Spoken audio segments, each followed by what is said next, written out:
The phrase soul revelation that Pre-Night brought up in our conversation last week has really stuck with me. And it's something that I've spent a bit of time with since that episode, just leaning in, getting curious, and asking questions about what it's wanting to share, and this journey of soul revelation. And in the context of last week's episode and this phrase, soul revelation, it was largely about sinking into a place of self discovery, creating the soft space to listen to the wisdom of your soul, to allow the messages, the insights, the guidance to really emerge from within. And a big part of that conversation was about slowing down, getting into nature, and obviously creating space for listening within. As I was sank into that message a little bit further and leaned into some of the things that wanted to come forward, one of the things that I kept finding my attention being drawn to was the many pathways or gateways into soul revelation, the gateways of self-discovery, of getting to know ourselves, to listen within, to slow down and be present. And so today I want to sink into a little conversation about that specifically. And I want to lean into an aspect that popped up in conversation with a friend yesterday. We were talking about the many different incarnations of our work and our businesses since beginning our spiritual path. Now, I've been on a spiritual path since, it's over 20 years already. And along the way, I've learned so many new methodologies and practices and techniques, and really ancient technologies and new technologies. I've sunk in deep to the process of self-discovery, listening within, healing, honoring and acknowledging the journey that I've had through life, and allowing that the gifts that I have within to emerge. And we were talking about how each time we've stepped into a new methodology, how that's informed our work and how it's shaped the ways we show up, and how along the way, while there's been so many different incarnations, there are still things that are at the core the same, that are always at the very core of who we are, what we do, and the ways we show up in the world. But the thing that happens by exploring different processes and such is that we come to know ourselves more intimately, and we feel more confident, clear, connected, anchored into who we are. And that, I think, is a really beautiful aspect of this journey of self-discovery and this journey of soul revelation and stepping through so many different gateways. So you'll notice I titled this, Are You Scattered, or Is Your Soul Revealing Itself? And I want to acknowledge that piece as well, because part of our joke about the many incarnations of our work was how, from an outward perspective, when someone's not taking the journey with us, it can look like we're scattered, we're confused, we're uncertain about what we're doing. And at times for ourselves, it can also feel that way.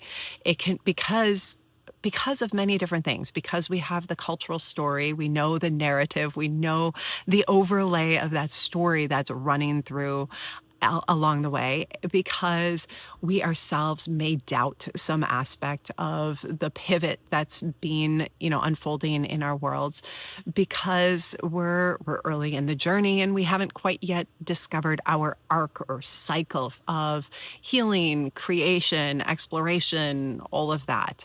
And as we come to know that, it begins to be more fluid and it becomes more natural. But it can feel a little jumpy. It can feel the smoothness of it may not always be there, and that can create some questions, right? So I want to lean into some conversation. If you've noticed this for yourself, if you've kind of wondered, like, where is the thread of connection that weaves all of these multiple interests together? Where is the way that my soul is wanting to show up and be expressed? Where is that thread? And I want to lean into some conversation around that, because being a multi-passionate, multifaceted, having many interests, it's been an interesting journey to try and weave everything together and to recognize that thread that connects it all.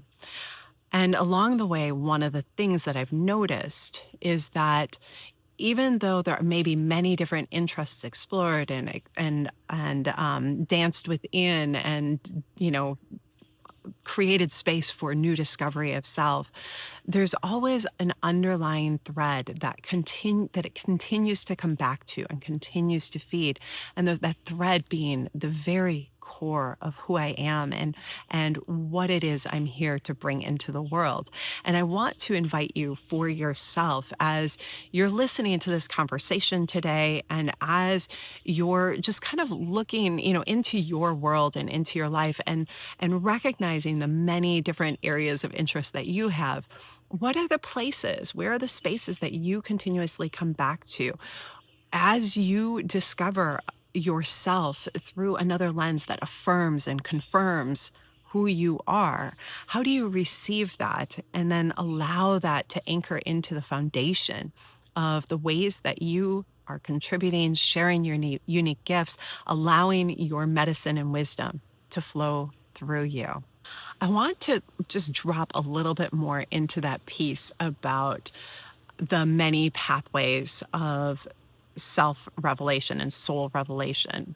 And I think the big thing for many of us who identify as spiritual seekers, as seekers of truth and wisdom and self-discovery, the one thing that we really know is that when we find a bit of information that really explains something deep and profound about who we are, the way we organize our realities, the ways that we show up in the world, the ways that we express ourselves, the ways that we feel safe, supported, held, guided, the ways that we connect with spirit, as we begin to recognize those places, it's really clarifying. It's supportive. It is confirming of what we already know.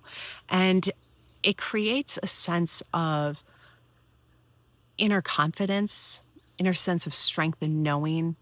And I feel like with all of those different gateways, we can anchor more wholly into who we are in such a way that we more courageously and confidently share what we're here to share. Okay, so let's talk about some of these different gateways.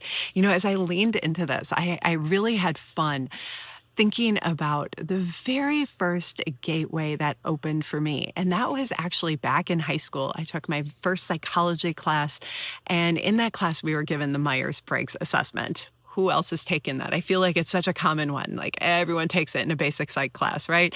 So, got that assessment back, and I was like, yep, this is 100% me. And it felt like, wow, so cool to see myself. But it also felt really cool to see others and where they like scored out, because it made sense. It helped me to understand not only myself, but other people. And that was exciting as well. Well, that opened up a pathway of deeper exploration into psychology. In college, that was my undergrad degree, was in psychology. And I had so much fun exploring a different, personal development, self-discovery sorts of assessments. And after college, I found myself diving into energy healing through Reiki and through crystals and stones. And then I found the shamanic path. And that opened up a whole new world. And along the way, peppered in were things like yoga and meditation and just, coming together in drumming circles. There were so many little things that opened up a path of connection with self. And I think all of these, I say little things, but they weren't little at the time. They were mind-blowing at the time. They were the things that made me go, oh my gosh, I can see myself differently. Oh my gosh, I can see the world differently. Oh my gosh, I can see life differently. And that was exciting. That was so exciting. And I think that's a big part of the path of a soul revelation as we start to get these like pieces of life that emerge, life and light and energy that just rises within us. The things make sense. They come together. And whatever those have been for you, I want to invite you to just look back at them with love and celebration because they've brought you to where you are now. They've brought you to a place of knowing yourself in a way that you maybe didn't know 5 years ago, a year ago, 6 months ago. I think these maybe even yesterday, right? Sometimes that's what happens. It's so fast. We have this insight that comes forward so fast, and we understand ourselves differently, and it changes our lives. It changes our way of being. Other things that showed up along the way for me, astrology, tarot, the neurographic drawing, human design, meditation, music, movement, dance. Um, Gosh, dance is such a profound way to really connect in with self. And, I'm sharing things that have really been a part of my path, but I know there are so many more, from coaching to body work and the limitless amounts of body work techniques. I mean, we can get really specific into different techniques, and we can just really open up the space to where they are really showing up and how we're experiencing them and what that process is for each of us. But I want to share now with you the 5 gateways that have been and continue to be central in my work and in my own journey of continuous and ongoing self-revelation. And actually, before I do that, there's one more thing I want to just slip in here because it just popped into myself to remember. And that is that for many of us, the journey of self-revelation is an ongoing process. And part of that is because as we grow and we come to know ourselves and we allow ourselves to be more wholly expressed, there are new edges we can explore within our knowing of who we are and how we're sharing ourselves in the world, how we're showing up. And I think within that, one of the things that I want to pull in and express is that just because we delve into an area of soul discovery, that does not necessarily mean it needs to be our path or the path that we walk. And I think very often we as seekers can be looking for the one core truth, the one core answer, the one right path. And I think as seekers, part of the wisdom that emerges along the way, and it usually shows up pretty quickly, is the knowing. I know you know this, the knowing that there really isn't just one path. It is about finding the path that is in truth and aligned for us, and allowing ourselves to walk it one step at a time, continuing to move forward, continuing to embody the wisdom that emerges along the way, continuing to have gratitude for the evolution that our soul is taking and moving through. Okay, so back to those 5 pathways that I'd like to share with you. The first one this is an obvious one. It's crystals and stones. Crystals and stones are such great allies for soul revelation on so many levels, largely because they call us into connection with the earth, connection with ourselves. They are of the earth. And often they reflect back to us what it is we need to see at a particular time. They move at their own rhythm, their own pace, and they support us in really finding an earth rhythm and earth pace as well. They're great to meditate with. They're great to manifest with. They're great to connect in with for insight and messages and wisdom, to allow that to begin to flow through in our lives. Crystals and stones are great allies to carry with us, have on our altars, work with in ceremony and ritual in the earth, connecting with the earth, for planting seeds of intention, for connecting with vision and ideas, and allowing ourselves to see ourselves clearly.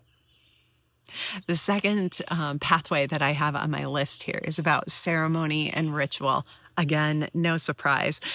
Ceremony and ritual is such a great way to honor our path from the full spectrum of creation and the creative cycle. And this is a little bit that I want to insert into the conversation around the creative cycle and the creative process. And I think this is a part of the journey of soul revelation, which is understanding our unique creative cycles, our unique creative rhythms, and recognizing when it's time for us to pause, to slow down, to kind of cocoon in and delve into some deeper exploration. And then when it's time to share what has emerged through that exploration, what is the wisdom that's emerged in the process? What are the new ways that we see ourselves, the ways that we see ourselves differently? And with that piece of ceremony and ritual, there's an element of relating to the earth, connecting with the earth, getting to know places that have sacred significance and meaning to us, understanding the natural cycles of creation and how they unfold, and working in harmony with sacred ceremony, ritual, sacred practice to be co-creators of our life and reality. The third thing here is shamanic journeying. This entered into my world very early, and it has been a significant part of the way that I work with crystals and stones and the ways that I navigate what is unfolding in my outer world and the inner world, and how the two are congruent and incongruent, and some of the energetics around that.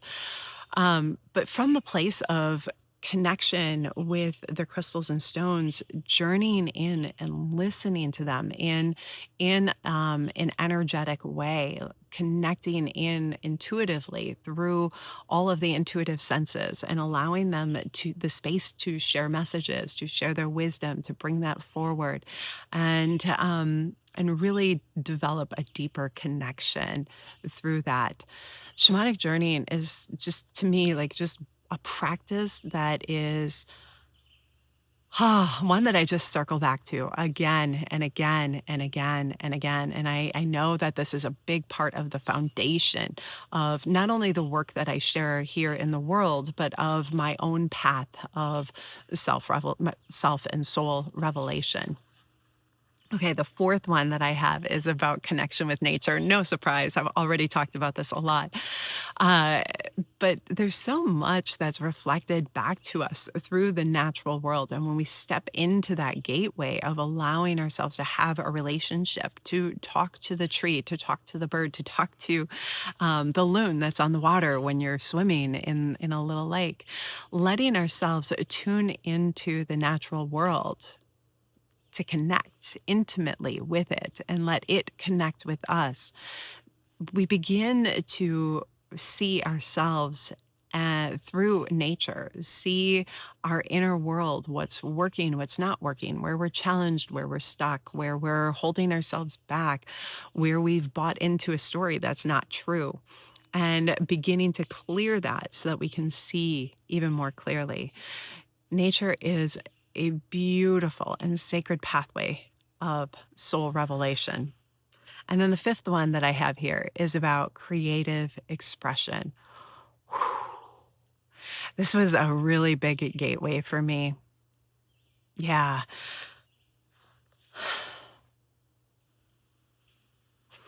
Kind of just had to pause with that.